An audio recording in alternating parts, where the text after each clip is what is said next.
orange pomegranate salmon. To start off, a fresh piece of salmon. Season with salt, pepper, and olive oil. Top with orange slices. And steam in the Cubie oven. While the salmon is steaming, let's make a tangy salsa to complement the fish.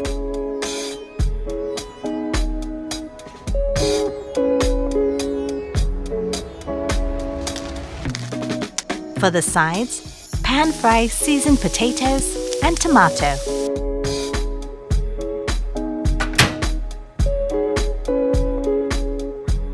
Plate. Assemble the salsa as a base for the fish.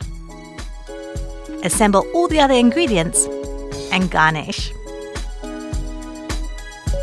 Finish with a drizzle of basil oil for that extra flavour. Nutritious and beautiful orange pomegranate salmon.